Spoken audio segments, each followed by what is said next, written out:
In 1974, a boy in Iowa saved his allowance for 3 weeks to spend one afternoon at the county fair. He came home with a stomachache, a stuffed bear, and blue fingers.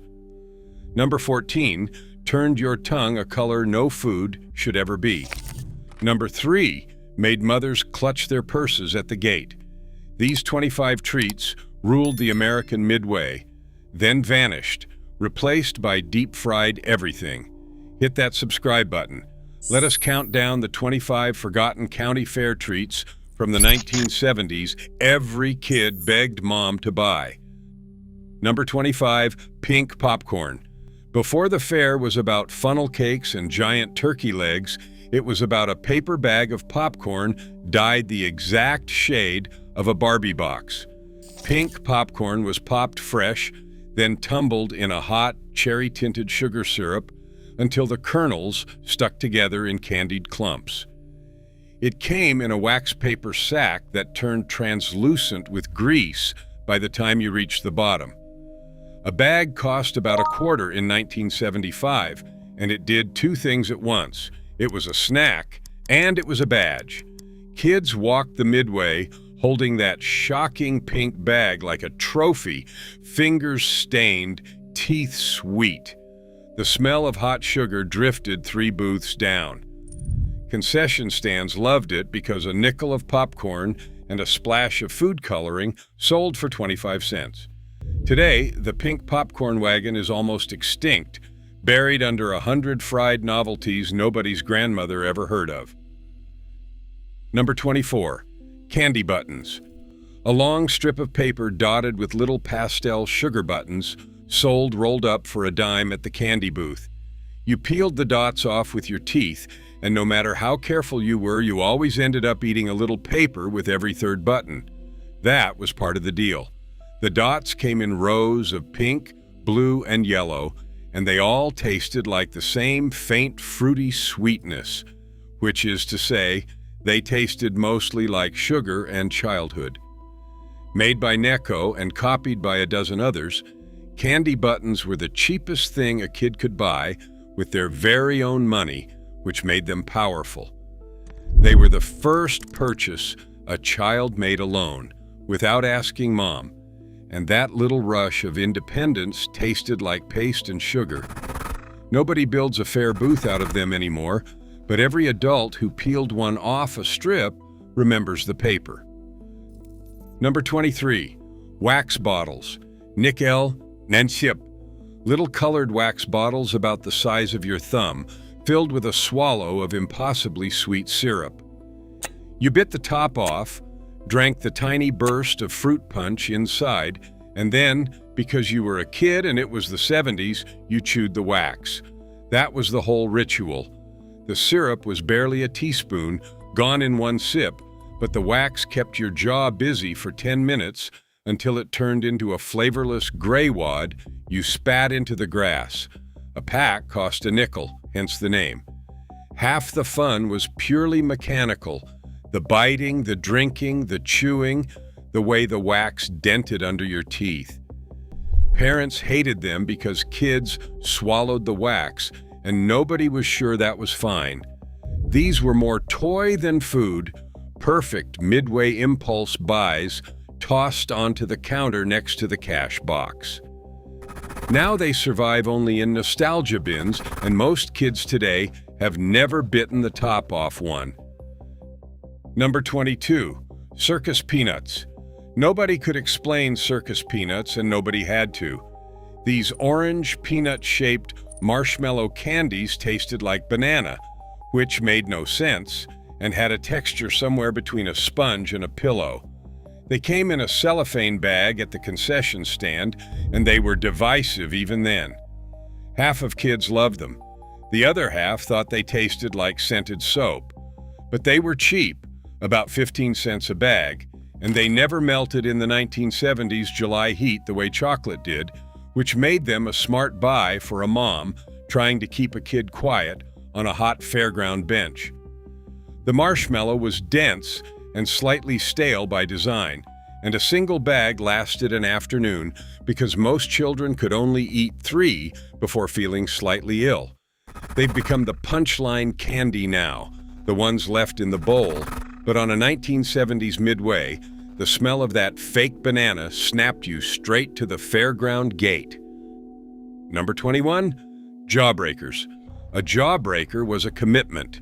These hard candy spheres, some as big as a golf ball, came in layers of color that changed as you sucked through them, so you kept pulling the thing out of your mouth to check your progress. That was the entertainment. A single jawbreaker could last the whole fair, cheek bulging, tongue stained through every color of the rainbow, one layer at a time. They cost a nickel or a dime depending on size, and the giant ones felt like getting away with something. The danger was part of the appeal. Every kid knew you did not bite a jawbreaker unless you wanted to visit the dentist trailer, so you learned patience the hard way, working through the sour outer shell to the sweet center over an hour. Sold from big glass jars and scooped into a little white bag, they were the slowest, most economical sugar money could buy. A dime bought an afternoon. Try finding that value anywhere today. Number 20, lemon shake-ups. This was the drink that defined the Midwest Fair, and it has quietly vanished from most of them. A vendor took a paper cup, dropped in a whole lemon cut into quarters, added a heavy scoop of sugar, filled it with ice and water, snapped a lid on, and shook it right in front of you until his arms blurred. Then he popped the lid, dropped the squeezed lemons back in, and handed it over. 50 cents in 1976 for something that tasted like the actual sun. It was tart enough to make your cheeks pull in, sweet enough to keep you coming back, and cold enough to matter on a 90-degree day in the livestock barns. The lemons floating in the cup were proof it was real, not powder from a jug. You chewed on them at the end. The Illinois State Fair still guards this tradition, but at the small county level, the shake-up stand got squeezed out by soda machines, and a generation lost the taste of a drink made by a man with sore shoulders. First pattern break. Here is where the story gets interesting. The county fair of the 1970s was not really about the food at all, and everyone there knew it. The fair was the one place a working-class kid got handed $1 and total freedom for an afternoon. Mom and Dad were looking at quilts and heifers and 4-H ribbons, and you were loose on the Midway with money burning a hole in your pocket. Every one of these treats was a tiny act of independence. You chose, you paid, you walked away sticky and proud. That is why kids begged for them, and it was never really about the sugar. It was about the choosing. Concession stands understood this better than the parents did. They priced everything at a nickel, a dime, a quarter, exactly the money a child could carry, because they knew the customer was the 7-year-old with 50 cents and the whole fair in front of him. Number 19, snow cones. Before the machines got fancy, a snow cone was shaved, ice-packed into a paper cone, and drowned in syrup from a squeeze bottle, and the flavors were more color than taste. Blue raspberry, cherry red, that green one nobody could name. 25 cents got you a cone, and the real skill was drinking the melted syrup at the bottom before it soaked through the paper and ran down your wrist. It never quite worked. On a blistering July afternoon in the shade of the Ferris wheel, a snow cone was air conditioning you could hold. The blue one turned your whole mouth, a color that horrified mothers and delighted children. This was the treat that cooled you between rides, cheap enough to buy twice, and messy enough that every kid wore the evidence of it. Machines got faster and slushies took over, but the humble paper cone snow cone was the original Midway relief. Number 18, Cracker Jack. The more you eat, the more you want. That jingle was already old by the 1970s, but the box was everywhere at the fair. Caramel-coated popcorn and peanuts in a red, white, and blue box.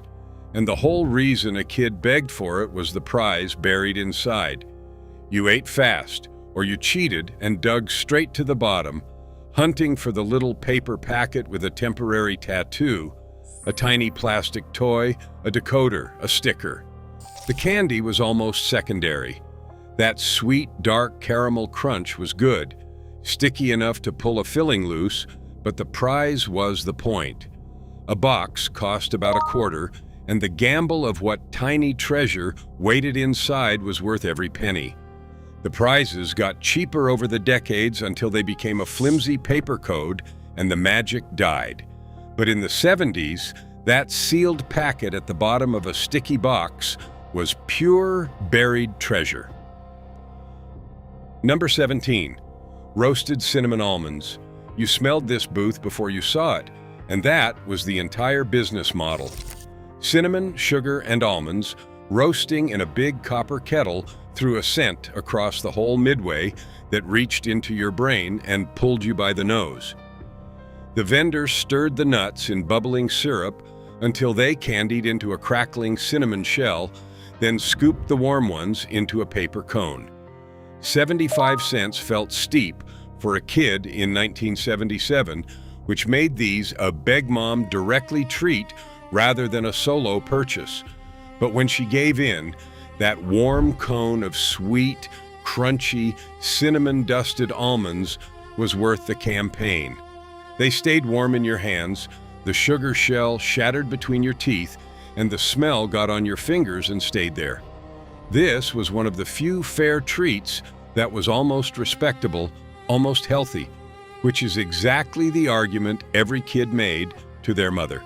The wagon still exists at big fairs, but at the small county level, that intoxicating smell has mostly faded away. Number 16, Slush Puppy.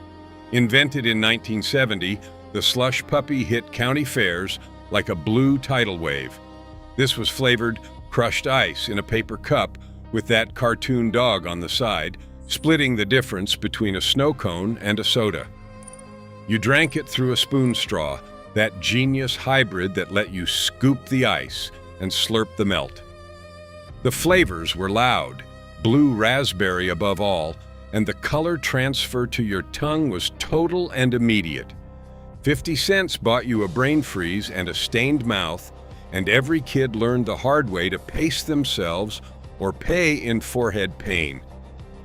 The magic was that it never fully melted into liquid the way a snow cone did.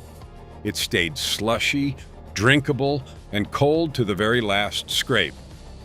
The icy and the Slurpee were cousins, fighting for the same throne, but at the fair, the Slush Puppy with that grinning dog was the one you wanted. It was modern, it was cold, and it turned you blue from the inside out. Number 15. Popcorn balls. Somebody's grandmother made these, and you could taste it.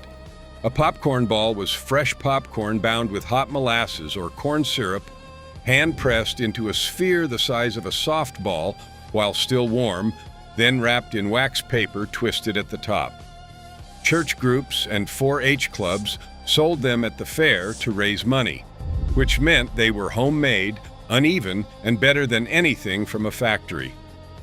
A dime or a quarter got you one, and eating it was a project. You gnawed at the edges because the whole thing was too big for one bite and too sticky to break clean. The syrup glued the kernels together and glued your fingers together and glued the wax paper to the ball. This was the treat that connected the midway to the home kitchen, the one that reminded you a real person made it. The homemade popcorn ball has all but vanished, taking that grandmother's hands quality with it. Number 14, saltwater taffy. Pulled, stretched, and cut into little pastel pillows, saltwater taffy came wrapped in twists of wax paper in a rainbow of flavors nobody could quite identify. It was chewy to the point of danger, the kind of candy that could pull a loose tooth clean out, which for a 7-year-old was less a warning than a feature. A small bag cost a quarter, and the pleasure was as much in the unwrapping as the eating, that little twist of paper at each end. The colors promised specific flavors: pink for strawberry, brown for molasses, yellow for banana, but they all melted into the same soft, sweet, jaw-working chew. On a hot day, it went gluey in your pocket and welded itself to the wrapper. Some fairs had a taffy pull machine right in the window, those two chrome arms endlessly folding a ribbon of candy, and kids pressed their faces to the glass to watch. The candy was fine. The machine was the show. Second pattern break. Here is something the modern Midway does not want you to notice.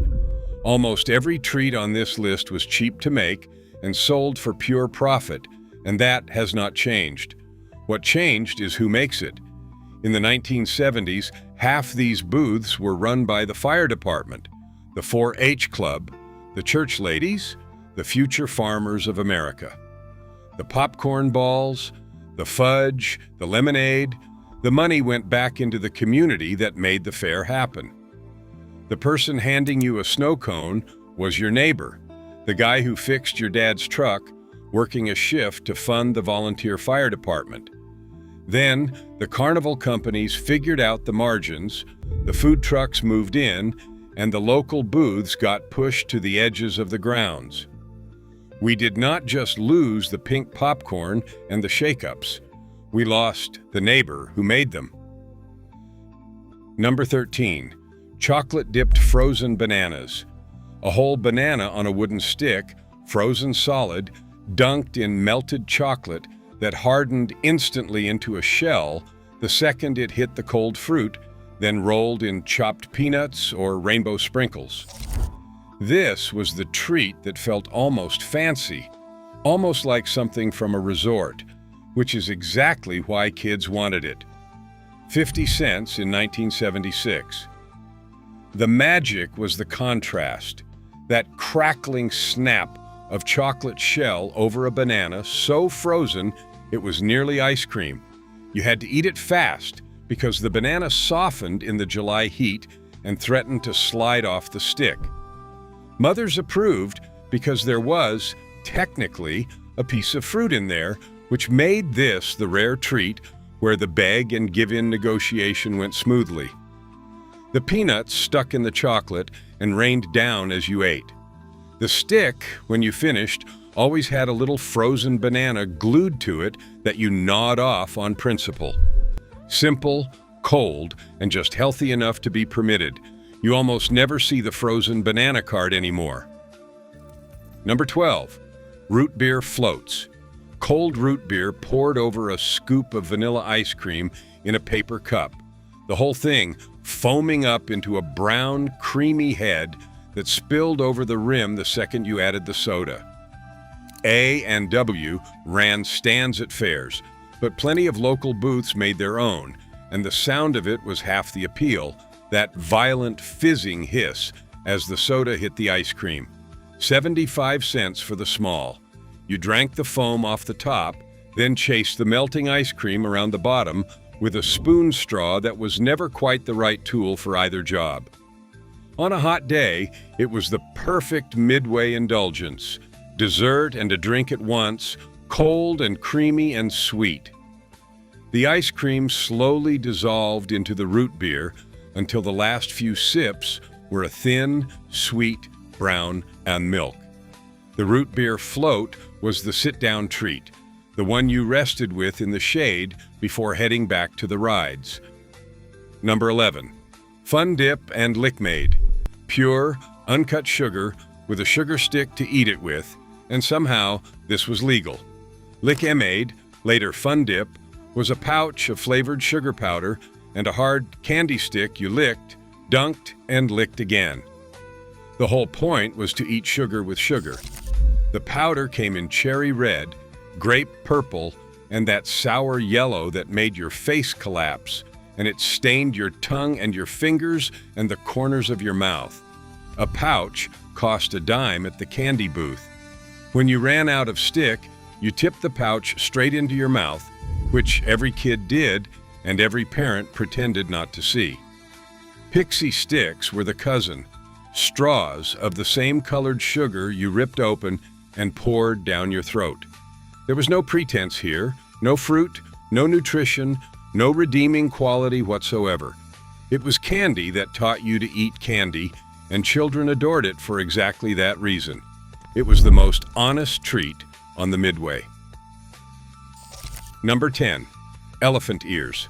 A slab of yeast dough stretched thin and wide, dropped into hot oil until it puffed and blistered golden, then dusted heavily with cinnamon and sugar while still crackling hot. It was the size of a dinner plate and shaped more or less like an elephant's ear, which is how it got the name every Midwestern kid knew. $1 in 1978, which made it a splurge, a shared treat, the thing the whole family tore pieces off of. The outside was crisp and shattering, the inside chewy and warm, and the cinnamon sugar got everywhere, on your shirt, in your hair, dusting the ground around the booth. You ate it walking, tearing off ragged pieces, burning your fingers a little because you could not wait for it to cool. The smell of frying dough and cinnamon was the smell of the fair itself. It filled you up in a way candy never could, and it made you feel like you had eaten something real. Number 9. Doughboys. In New England, they did not call it an elephant ear. They called it fried dough or doughboys, and they made it puffier and thicker and finished it differently. Where the Midwest went cinnamon sugar, the East Coast vendor asked you a question that mattered. Powdered sugar or sauce? The powdered sugar version came buried under a snowdrift of white that puffed into a cloud when you bit it and coated your whole face. The savory version got a ladle of red sauce and a shower of grated cheese, a fried pizza before anyone thought to call it that. $1 bought a plate-sized round, pillowy in the center, crisp at the edges. This was the treat that started fights between siblings over who got the bigger half. Because you always shared one, it was too big for a kid to finish alone. The doughboy vendor with the powdered sugar shaker was a fixture of every New England country fair, and the smell of it hanging in the evening air meant you had arrived. Number 8. Kettle corn.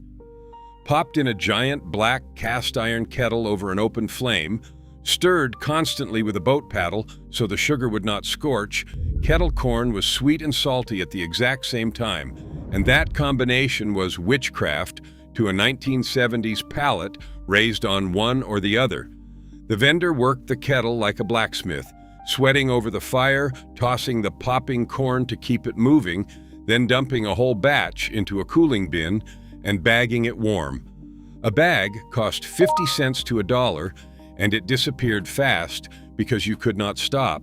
The salt made you want the sweet, and the sweet made you want the salt in an endless loop. The kernels had a lacquered sugar shell that crackled and a warmth that fogged the inside of the bag. This was old, a colonial-era recipe cooked the colonial-era way, and watching the vendor work that flaming kettle was living history most kids did not know they were witnessing. Number 7. Homemade fudge. Slabs of it laid out on wax paper behind glass, thick squares in chocolate, peanut butter, maple, and that swirled marble kind, all made in a copper kettle right there at the fair. The fudge booth was a temptation station, the vendor sometimes stirring a fresh batch in the back while the finished squares gleamed under the lights. This was rich people money for a kid, $1 or more for a single dense square, which meant fudge was almost always a convince mom treat, and the pitch had to be good. But that square was so heavy, so intensely sweet, so packed with butter and sugar that one piece was genuinely all a person could handle. You ate it in tiny bites to make it last, and it coated your mouth and sat in your stomach like a warm brick. The maple kind tasted like the whole state of Vermont. The smell of chocolate cooking pulled adults to the booth as surely as it pulled the kids. Real, hand-cut fair fudge is getting harder to find every year. Third, pattern break. Here is the part nobody says out loud. These were the last years before the fair food got weird. In the 1970s, everything on the Midway was a treat your own grandmother might have recognized. Popcorn, taffy, fudge, fried dough, candied nuts. Real things, made simply, sold cheap. Then the arms race began. Deep-fried Oreos, deep-fried butter, deep-fried Kool-Aid, a cheeseburger with 2 glazed donuts for a bun. The fair food stopped being food and became a dare, a photo, a challenge for the internet. And the price went with it. What cost a quarter in 1976 now costs $12 and comes with a novelty name and a line 40 people deep. The kids still beg. They just beg for something their great-grandmother would not recognize as food at all. Number 6, frozen custard. Not ice cream, and the vendors would correct you if you called it that.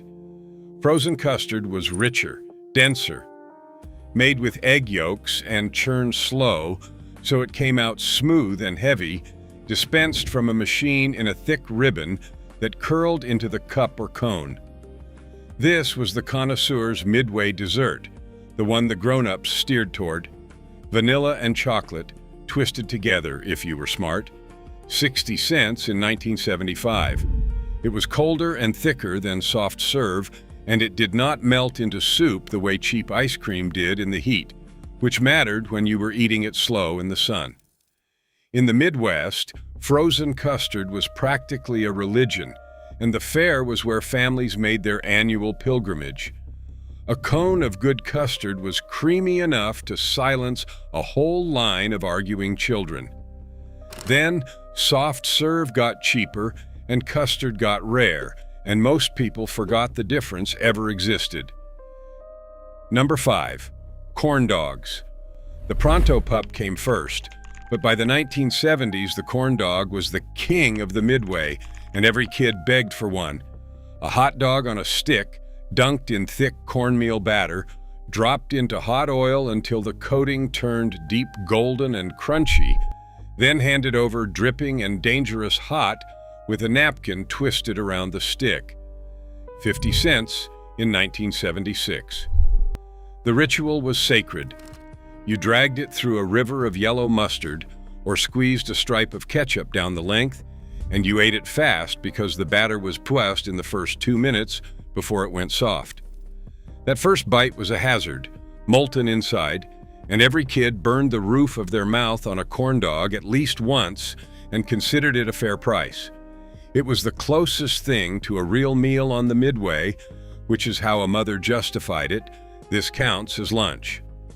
Portable, hot, and satisfying in a way the candy never was, the corn dog on a stick was the beating heart of fair food, and it still is. Number 4, caramel apples. A whole apple, usually a tart green one, jammed onto a wooden stick and dunked in a pot of hot caramel that clung in thick golden sheets and set into a chewy shell. Some got rolled in chopped peanuts, while the caramel was still tacky. A caramel apple cost around 50 cents, and it presented a genuine engineering problem to a small child. How do you eat this? It was too big and too round to bite, so you gnawed at the caramel first, working your way down until you finally reached the apple hiding underneath and remembered, with mild disappointment, that this was technically fruit.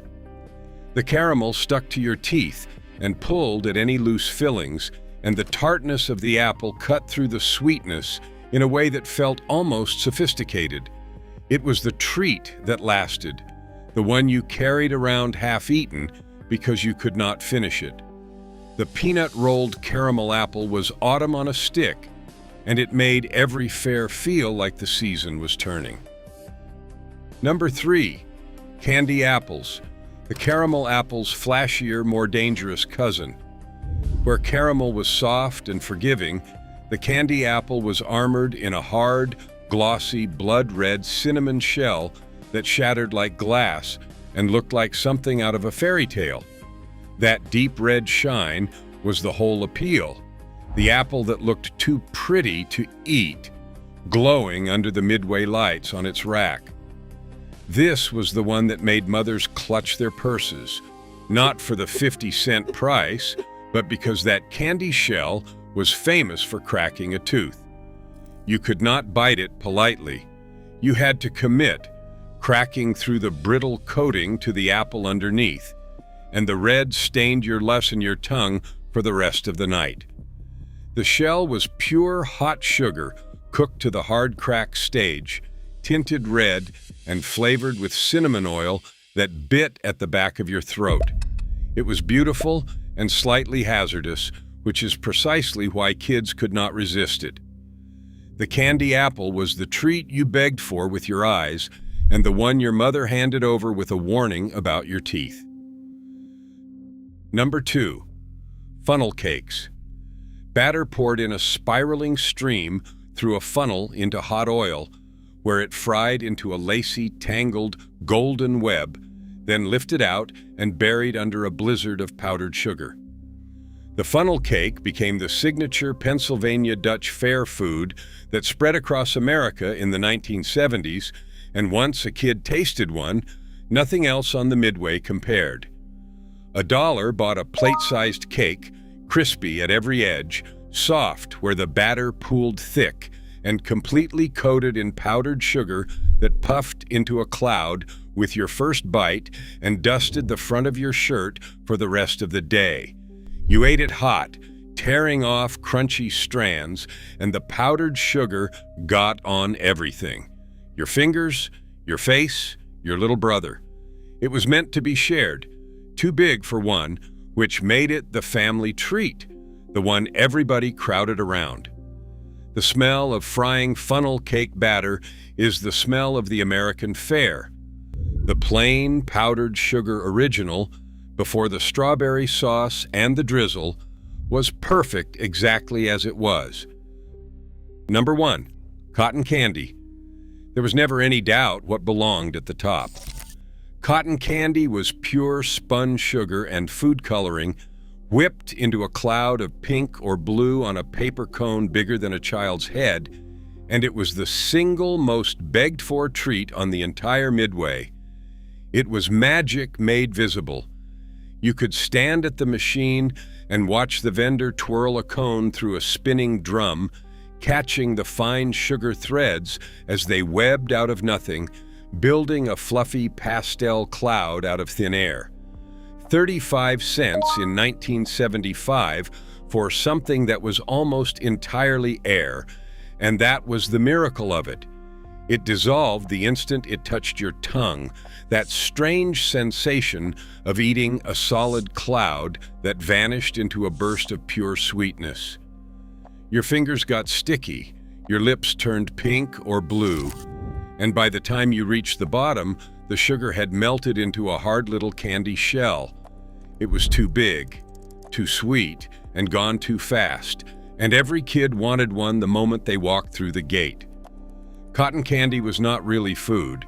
It was the taste of the fair itself, spun out of sugar and summer and a child's whole afternoon of freedom. Here is my challenge.